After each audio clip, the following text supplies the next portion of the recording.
We got the style bender, Israel Adesanya, back here on the program. He's got a huge fight coming up here against Anderson Silva at UFC 234 coming up here on February 9th. Israel, what's up, man? How are you? I'm gravy, baby. How are you? I'm doing awesome. Now, quick guess here. Going to practice, I take it? I'm getting you in the morning, I imagine. Coming from practice, and I just seen my Cairo as well, and now second breakfast. Okay. What was the first breakfast this morning? It was just like a breakfast bun, some eggs, like kind of nice sauce. I don't know. I don't ask these questions. I just eat it. Yeah, exactly. Yeah, just got to go with the flow. Well, first off, congratulations on getting this fight. I remember we talked right after the Brunson fight, and it's my understanding that you just wanted to have a matchup. You didn't want to be a backup for the title fight. So is this sort of the perfect scenario, getting to fight a legend like Anderson Silva on this pretty awesome card at UFC 234? Yeah, definitely. I mean, like you said, a legend, longest reigning active champ, a guy that's done everything he could in MMA. And yeah, I didn't really want to be the backup for the main event. I'm glad it's still going on. I'm glad no one's pulled out, knock on wood, just in case. And yeah, I just wanted to get this fight over in my scenario, in my movie. So yeah, I can get this done and then move on to the next one. Were you surprised he took this matchup just with the fact that you've been on a roll lately? I mean, obviously, if he wins, we've heard that he might get a title shot, but were you surprised at all that he took this matchup? At first, when it was offered to him, I heard he turned it down.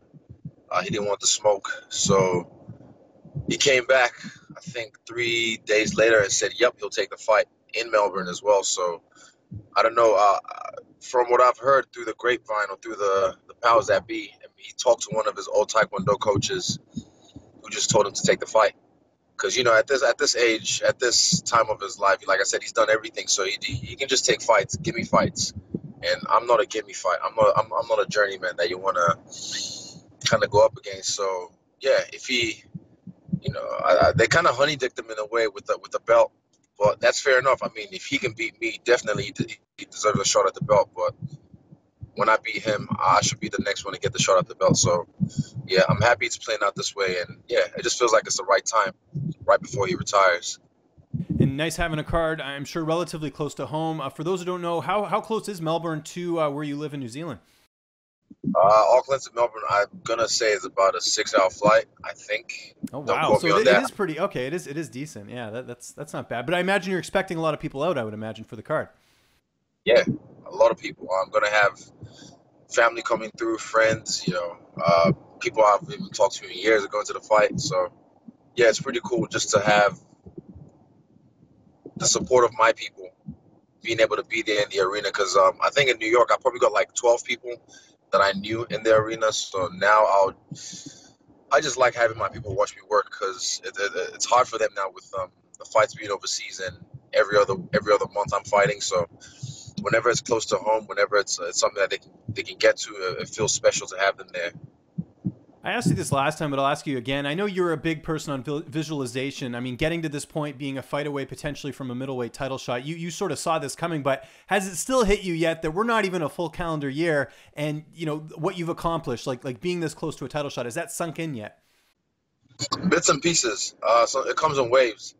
Like sometimes I'd be like, oh shit, I'm doing what I said I was gonna do. But most of the time, when you're here now, it just feels normal. It just feels regular. Like nothing's changed but the change. That's about it.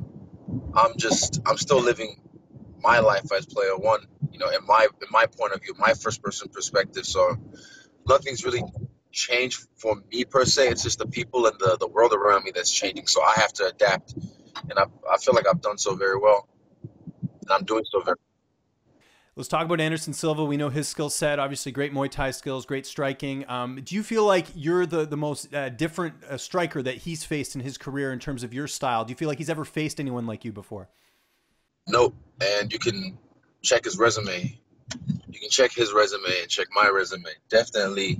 And that's like the cliche thing everyone likes to say. Oh, he's never fought a guy like me before, but he actually hasn't. Like all the guys he's ever fought in the UFC, even they're like human punching bags. They just stand there. They don't faint. They don't give him different looks. And a lot of them get defeated before they even get in the cage with him. So yeah, with me, it's like he said, he wanted to fight his clone. Well, he shouldn't have fought me because I'm better than his clone. I've watched the guy for years. I've watched him do his thing, all his fights. Like I can rattle off moments in the fights where people were broken down, where he broke people down, just mentally, physically. I know the guy too much, and yeah, one thing I kept on saying before this fight, because at first, it's like, oh shit, I'm fighting Anderson Silva, so it was a bit of a like, take a step back, have a look at it. But now I feel like he gets to fight me, like he has a chance to fight me, and yeah, it's weird how that switch can happen just like that overnight. Do you feel like his lack of activity will hurt him in this fight? You fought a lot more than he has if you look at your kickboxing career and obviously what you've done over the last year, and he hasn't fought as much. Do you feel like that is going to impact him in this fight? No, I don't know. Actually, I can say I don't know because everyone's different. But he's a guy. He's a veteran of the game. He's been in the UFC. Like I said, he's done everything. So there's nothing he hasn't seen yet, apart from a guy like me. So yeah, that's the difference in this fight. He's fighting me. It doesn't really matter about his ring rust or cage rust or whatever. It's just the difference is he's fighting me, and I'm not like everyone else. And yeah, that's it. That's pretty much it. He's just fighting someone else, like a different beast. I know MMA math doesn't always work, but I mean, you finished Brunson in the first round. He went to a decision. He beat Brunson, but people felt like Brunson probably should have won that fight. Does that give you even more confidence heading into this fight, just looking at that as a common opponent?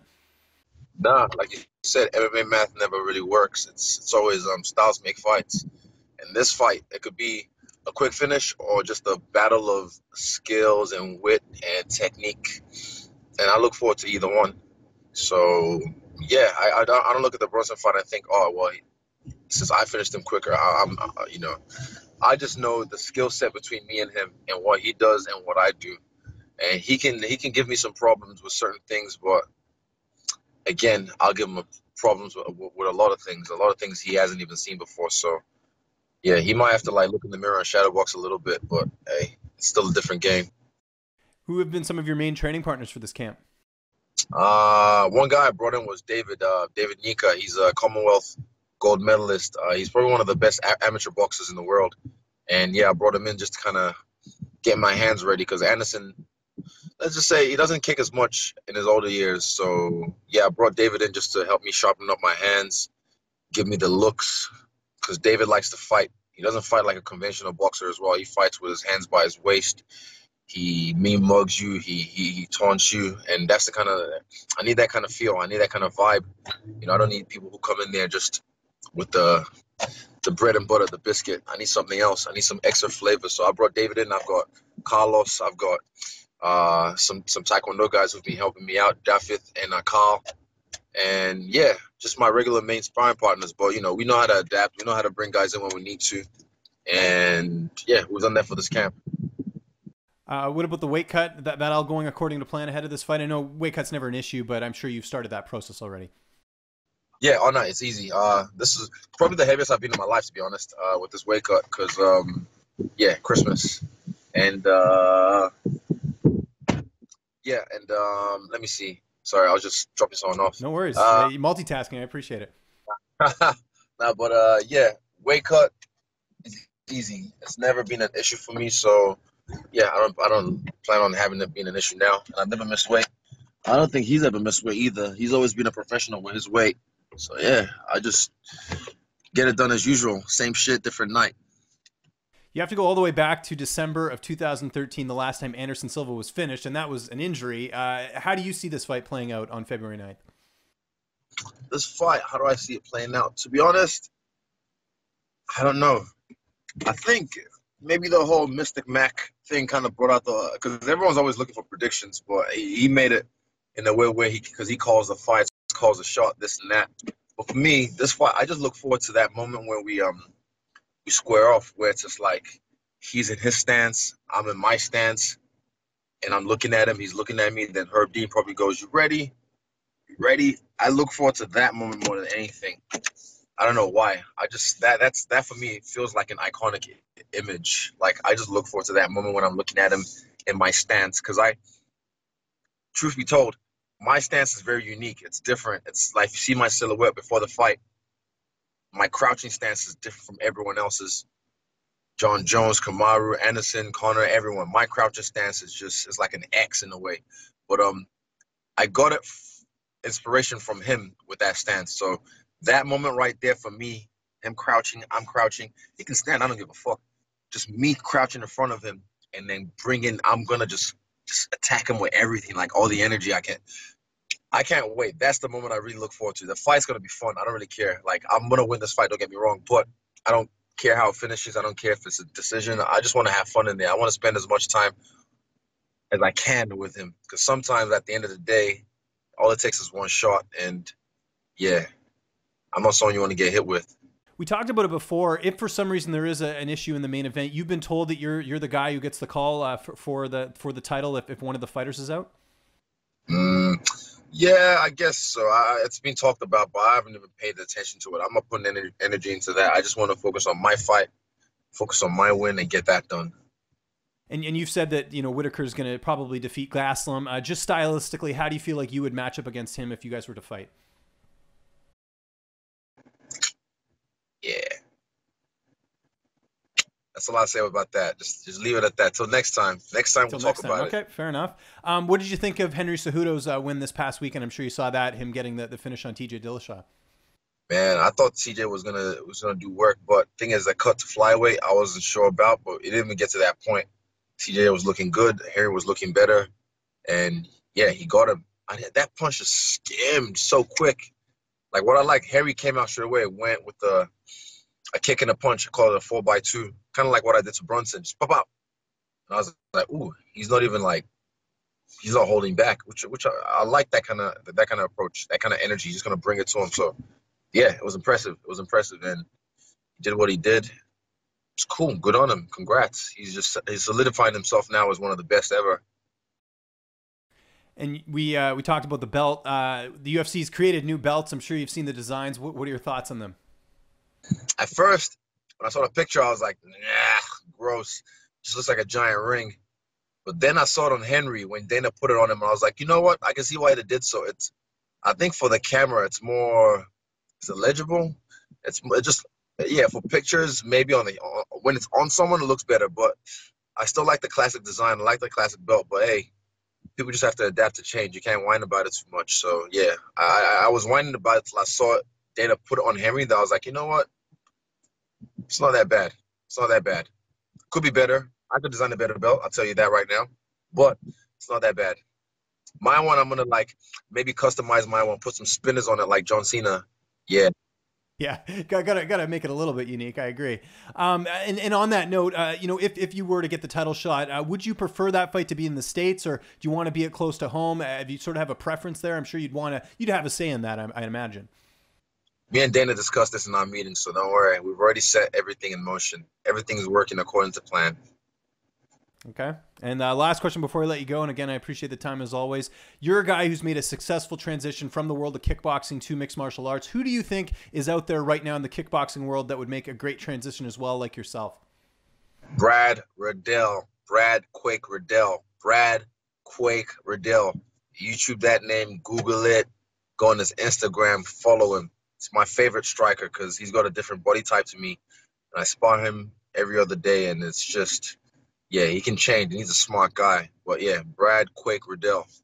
Look him up now. And does he have any desire to compete in MMA at all? He's already been having MMA fights, and he's gonna have a few. He's gonna be in the UFC probably the end of this year, I think. But yeah, Brad Riddell is one of my main training partners, and he's just the man, literally just the man. He's a good cunt. So follow him. Like they can tell your friends, oh, I followed Brad before he was cool. Do it there now. You go. Exactly. Yeah. It's like buying Microsoft stock, right? In the 90s. So there you go. This is going to be a great card. It's coming up here February 9th. It is UFC 234 Israel. Always appreciate you taking the time, man. Just remind people where they can find you on social media. And if you got any thank yous or shout outs, the floor is yours. Yeah, just add me at Stylebender. That's it. Shout out to Engage, Stained Skin. Who else? Not many, if any. My chiropractor, my physio, that's Physiologic. My chiropractor is Brad Forgy. Can't actually pronounce his last name. It's like a French last name.